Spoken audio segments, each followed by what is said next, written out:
주 예수의 은혜와 평강이 있을지어다. 예수님을 수년간 따르던 제자들은 도무지 이해할 수가 없었습니다. 그렇게 많고 상상할 수 없는 이적을 행하시며 온 천하와 생명을 다스리시던 우리 주님께서 힘없이 십자가에 죽으셨기 때문입니다. 일반적으로 말하거나 생각을 할 때 죽음은 마지막입니다. 죽음은 끝이죠. 죽음은 더 이상 무엇을 기대할 수 없게 만듭니다. 그래서 죽음 앞에는 원수도 고통도 그동안 내 마음을 짓눌러왔던 고민도 다 무의미한 거예요. 모두가 무장해제가 됩니다. 죽음은 마지막이기 때문이에요. 유대의 권세자들과 로마의 총독 앞에 선 예수님은 모든 것을 다 포기했습니다. 그렇지만 저와 여러분의 모든 죄를 지신 예수님께서 죽음으로 다 끝난 것이 아닙니다. 예수님은 다시 살아나셨습니다. 예수님께서 부활하셨습니다.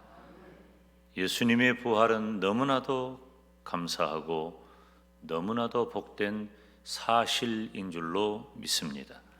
오늘 부활의 아침에 우리가 부활 인사를 나누겠습니다. 3번 하겠는데요. 먼저는 담임 목사와 두 번째는 좌우의 성도와 세 번째는 앞뒤의 성도와 나눕니다. 어떻게 인사할까요? 예수께서 부활하셨습니다. 제가 말씀을 드리면 성도님들은 그는 진실로 부활하셨습니다. 3번 하겠습니다. 예수께서 부활하셨습니다. 예수께서 부활하셨습니다. 예수께서 부활하셨습니다. 할렐루야. 요한복음 2장 19절 말씀을 보면 예수께서 대답하여 가라사대 너희가 이 성전을 헐라 내가 사흘 동안에 일으키리라. 이 말씀은 예수님께서 죽임을 당하시지만 사흘 만에 다시 살아나실 것을 예언하신 내용입니다. 자신이 어떻게 죽을 것과 또 자신이 어떻게 살 것을 이처럼 명확하게 예언한 사람이 또 누가 있을까요? 예수님께서는 그런 분이셨습니다. 사도행전 13장 28절로 30절 말씀을 우리가 함께 읽습니다.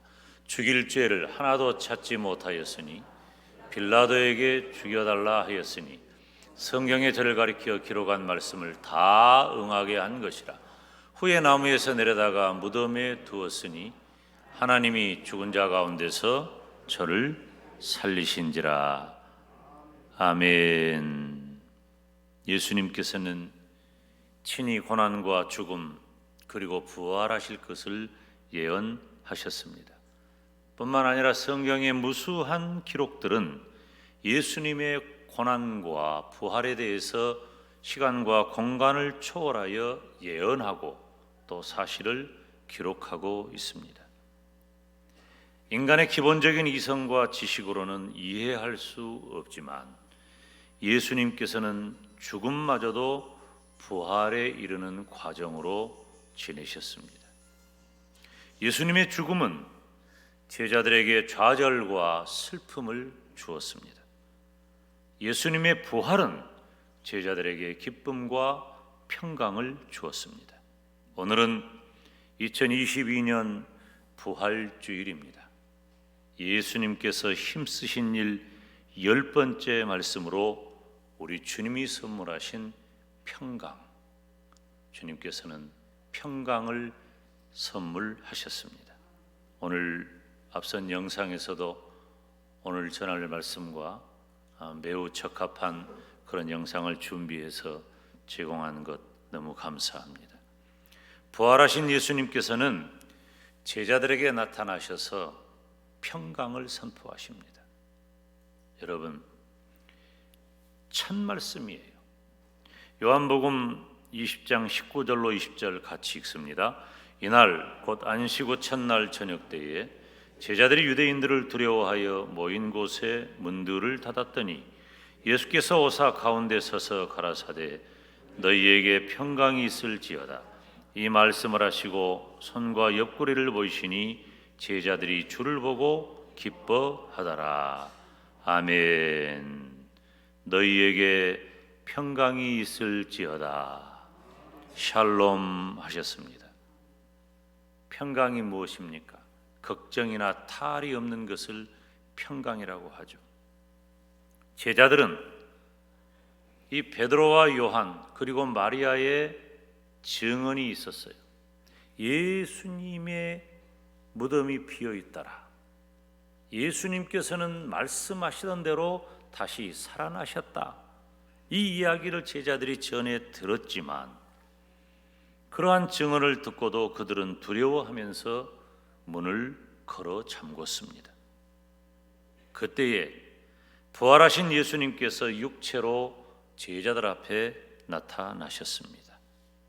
육체로 죽으신 몸 그대로 다시 살아나신 겁니다. 그리고 샬롬 너희에게 평강이 있을지어다.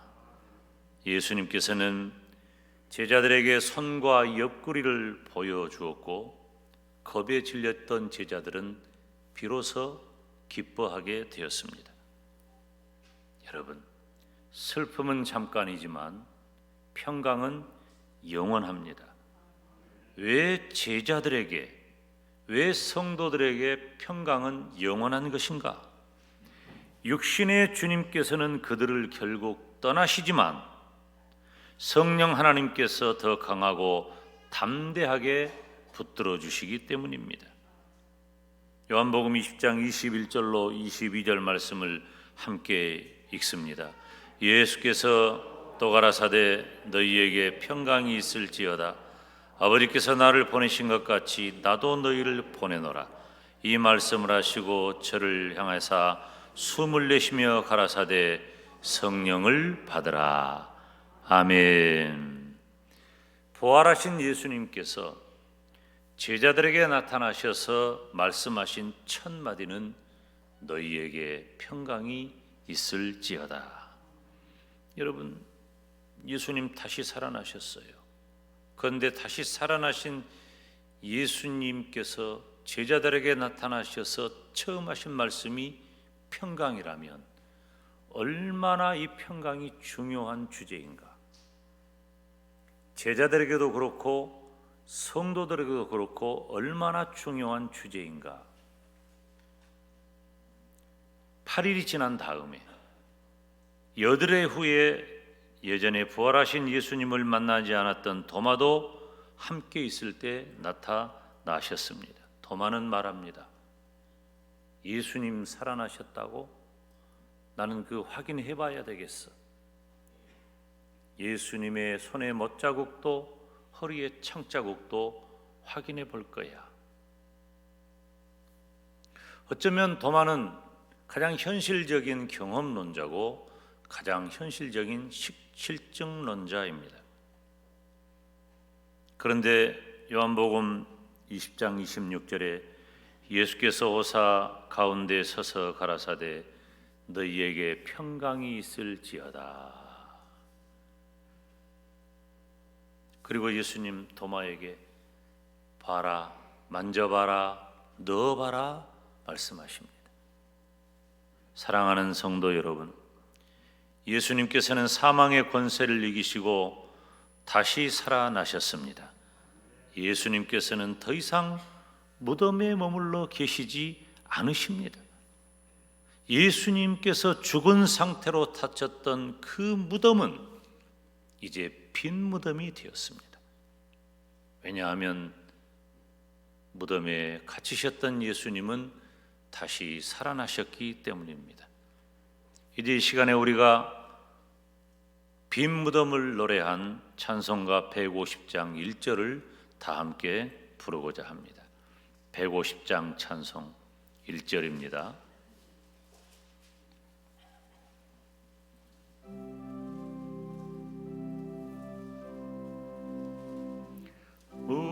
무덤에 머물러 예수 내 구주 새벽 기다렸네 예수 내 주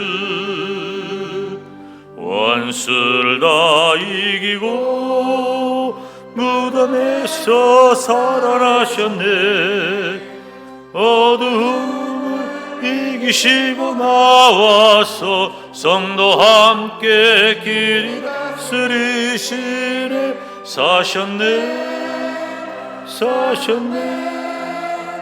예수 다시 사셨네. 아멘. 사랑하는 여러분, 예수님께서는 저와 여러분의 모든 죄를 다 지시고 저와 여러분의 모든 죄를 다 담당하시고 저와 여러분의 모든 죄의 죄값을 대신 지불하시고 죽으셨습니다. 그렇지만 예수님께서는 오랜 선지자의 예언대로 예수님 스스로의 예언대로 다시 살아나신 줄 믿습니다. 사망의 권세를 이기셨다는 것은 우리 인류에게 불가능한 일입니다. 설교의 서두에도 언급했듯이 죽음은 끝입니다. 마지막입니다. 더 이상 여지가 없습니다. 그런데 사망의 권세를 이기셨다는 것은, 다시 살아나셨다는 것은 죄의 매인 인류에게 주시는 산 소망입니다. 예수님의 부활을 가리켜서 첫 열매라고 성경은 증언합니다. 첫 열매가 있으면 두 번째 열매도 있고 세 번째, 네 번째, 열 번째, 백 번째, N 번째 열매가 있는 거예요. 첫 번째 열매가 있다면 계속해서 열매가 주어지는 겁니다. 그래서 예수님께서 부활의 첫 열매가 되셔서 잠자는 모든 성도가 부활하는 산 소망을 갖게 되었습니다. 요한복음 11장 25절로 26절에 함께 읽습니다. 예수께서 가라사대 나는 부활이요 생명이니 나를 믿는 자는 죽어도 살겠고 무릇 살아서 나를 믿는 자는 영원히 죽지 아니하리니 이것을 네가 믿느냐. 아멘. 부활, 예수님이 부활의 첫 열매가 되셔서 잠자는 모든 자들의 부활을 담보하셨습니다. 저는 우리 교회 부활동산이라는 단어가 너무 적합하고 너무 좋아요. 장례식을 할 때면은 참 슬픔에 젖어 있고 힘들기도 하지만 그 하관을 할 때 항상 이 김 목사가 얘기하잖아요. 그 유가족들에게 지금 하관하는 이 육체는 언젠가 우리 주님께서 다시 오실 그날에 우리 주님이 천사장의 나팔 소리와 함께 이 땅에 다시 오시게 될 터인데 그때는 죽지 않은 성도들은 살아서 주님을 맞이하겠지만 이미 죽어 부활동산에 있는 이 성도들은 잠잔다 하였으니까 다 깨어나서 다 부활해서 우리 주님을 맞이하게 될 줄로 믿습니다. 그 얘기를 하면 마음이 너무 평화롭고 좋은 거예요. 부활동산, 우리 부활동산은 정말로 은혜롭고 정말로 소망이 가득한 공간인 것입니다. 다시 사신 예수님께서 제자들에게 처음 나타나셔서 하신 말씀이 너희에게 평강이 있을지어다. 그러므로 예수님을 믿는 성도에게 가장 중요한 삶의 원리는 평강이에요. 내가 평강을 누리고 있는가? 성도들은 언제나 인사해야 돼요. 우리 한번 인사합시다. 샬롬, 샬롬. 그렇게 빛 받으러 온 사람처럼 하지 말고 다정하고 따뜻하고 사랑스러운 표정으로 다시 샬롬, 할렐루야. 평강이라는 단어는 원래 헬라어 원전에 보면 하나님의 구원으로 인한 평화와 안녕이라 그랬어요. 굉장히 중요한 얘기를 지금 한 겁니다. 제가 원래 이 샬롬, 평강이라고 하는 단어는 하나님의 구원으로 인한 평화와 안녕이에요. 그러니까 여러분 보세요. 지금 이 현대인들이 상당수가 우울증에 시달리고 불면증에 시달리고, 왜 그래요? 하나님의 은혜와 평강이었기 때문에 그래요. 물론 의학적인 설명도 가능하지만 근본적으로는 믿음의 문제인 거예요. 사람들이 왜 평강을 누리지 못하는가? 예수님을 구원자로 믿지 못하기 때문이에요. 예수님을 구원자로 믿지 못하는 사람은 헬라어 원전이 말하고 있는 대로, 즉 하나님의 구원으로 인한 평화와 안녕을 누릴 수가 없어요. 결코 절대로 어떤 경우에도 믿음이 없이는 평강하지 못합니다.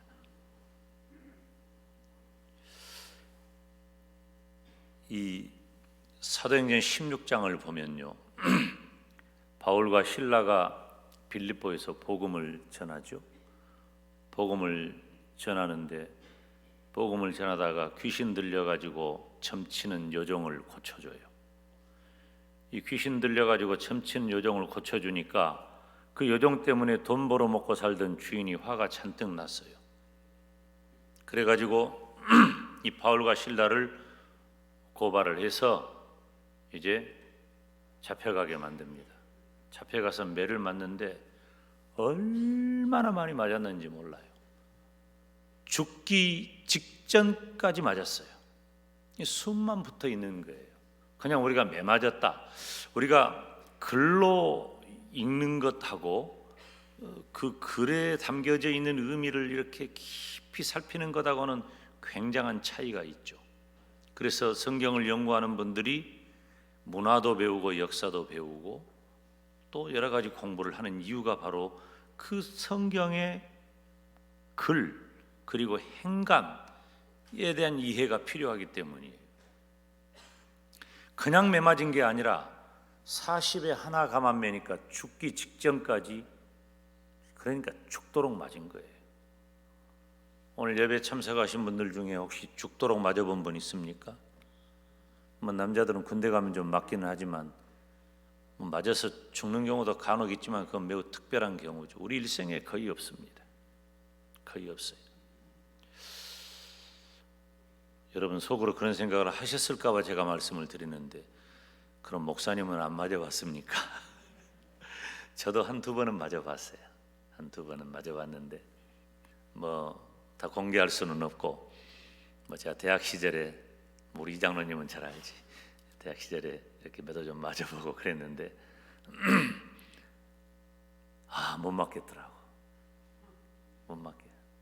맞을 일이 생기면 안 되겠구나 했는데, 또 이렇게 어려운 일을 하다가 또 매 맞는 경우는 어쩔 수가 없기는 하지만, 바울과 실라는 복음 전하다가 죽기 일보 직전까지 맞았어요.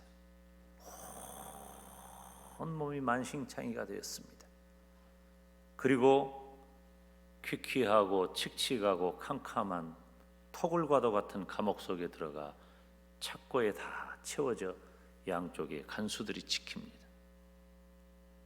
기가 막히잖아요. 처참하고 비참하고 고통스럽고 누가 보아도 저주스러운 그런 상황인데, 바울과 실라는 그 상황에 그 밤중에 찬송을 하기 시작을 합니다. 여러분, 찬송은 그냥 노래가 아닙니다. 내 영혼의 울림이에요. 영혼의 울림. 우리 찬양대가 연습해가지고 그냥 노래 잘한다고 해서 찬양이 되는 게 아니에요. 내 마음 깊은 곳에서 우러나오는 그 울림이 퍼져나올 때 스스로에게도 은혜가 되고. 찬양대 다 아멘 해요. 스스로에게도 은혜가 되고 또 모든 성도들에게도 은혜가 되고 하나님께는 영광이 될 줄로 믿습니다. 우리 성도들의 찬양은, 노래는 그냥 목소리가 아니에요. 바울과 실라는 그 깊은 마음에서 우러나오는 그 모든 인격을 다 동원해서 그가 처한 그 고통스러운 상황을 뛰어넘는 그 놀라운 평안과 기쁨과 감사를 가지고 하나님을 찬양했단 말이에요. 어떻게 이것이 가능하냐고. 어떻게? 주님께서 주시는 평강이 가득했기 때문입니다. 바울과 실라는 그렇게 많이 맞고 감옥에 갇혔어도 찬송했어요. 평강은 구별된 성도들에게 주시는 하나님의 선물입니다. 평강은 예수님과 성도의 영적인 연합으로만 가능한 거예요. 예수님이 내 안에, 내가 예수님 안에 거할 때 비로소 평강이 임할 줄로 믿습니다. 이 평강으로 가득하시기를 주님의 이름으로 축원합니다. 바울 서신은 그래서 대체적으로 은혜와 평강으로 시작해서 은혜와 평강으로 끝납니다. 고린도전서 1장 3절을 대표적으로 말씀을 드리자면, 하나님 우리 아버지와 주 예수 그리스도로조차 따라서 합시다. 은혜와 평강이 있기를 원하노라. 은혜와 평강이 있기를 원하노라. 사랑하는 성도 여러분, 나의 모든 죄를 다 지시고 죽으셨다가 부활하신 예수님을 분명히 믿으시기를 축원합니다. 부활하신 예수님은 실패와 좌절과 슬픔에 빠진 그 제자들에게 찾아와서 샬롬 하셨습니다. 지금 이 시대는 마치 다락방에 숨어서 전전긍긍하고 있는 제자들과도 같습니다. 성도의 이름은 가졌지만 코로나 전염병 앞에, 불경기 앞에, 질병 앞에, 우리가 처한 어떤 문제 앞에 우리는 모두 다 무너져 있습니다. 2년 몇 개월 동안을 우리가 지내면서 이 코로나 블루, 이 코로나 우울증이라고 하는 말이 익숙해졌어요. 우리 그런 시간들을 많이 보냈습니다. 어제 오후에 친구 목사님 한 분하고 통화를 했는데 제가 그런 얘기를 했어요. 내가 내일 예수님의 부활과 평강을 설교해야 되겠는데 내가 뒤돌아보니까 나도 이 코로나 블루에서 자유롭지 못한다. 그런데 어떻게 설교해야 될까? 그 친구가 그런 얘기를 해요. 우리가 다 잘해서 설교한다냐? 나도 부족하고 나도 못하지만 전하는 사명이니까 말씀을 전하는 것이다. 제가 가끔 말씀을 드리잖아요. 걸어 올라오는 것만 보이죠? 저는 뻑뻑 기어 올라올 때가 너무너무 많습니다. 이 코로나 블루에서도 제가 자유롭지 못했던 것 같아요. 목사인 저 자신도 성도들에게 시간마다 소망의 말씀, 희망의 메시지 늘 전하지만 또 저 자신도 눌리고 막힌 부분이 없지를 않았단 말이에요. 이거 우리가 다 자유로울 수가 없어요. 그런 저와 여러분을 부활하신 예수님께서 찾아오셔서 너희에게 평강이 있을지어다 말씀해 주십니다. 이 말은 그저 마음 편히 가져라 그 정도가 아니에요. 사망의 모든 권세를 뚫고 이기시고 다시 사신 예수님께서 주시는 그 평강을 누려야 할 줄로 믿습니다. 그러니까 평강은 믿음의 문제예요. 평강은 믿음의 문제입니다. 예수님을 믿음으로 나를 위해 나의 모든 죄를 지시고 죽으셨고 그리고 다시 살아나심을 믿는 그 믿음의 문제입니다. 그 믿음이 있다면 손에 못자국, 옆구리에 창에 찔리신 그 자국을 보이시면서 주님께서 말씀하십니다. 너희에게 평강이 있을지어다. 2022년은 우리 영광대교회가 모든 일을 회복하는 교회를 표어로 갖고 지내고 있습니다. 그냥 표어가 아닙니다. 모든 일을 회복하는 교회가 되기를 원하는 것은 우리가 함께 가진 믿음의 언어입니다. 오늘 2022년 부활주일에 부활하신 예수님을 믿고 날마다 평강의 삶을 누리시기를 주님의 이름으로 축원합니다. 기도하겠습니다. 하나님 아버지, 감사합니다. 2022년 부활절을 맞이하면서 부활하신 주님께서 제자들에게 처음 하신 말씀, 평강이 있을지어다, 이 말씀이 우리 가운데 이루어지게 하여 주시옵소서. 예수님의 이름으로 기도하옵나이다. 아멘.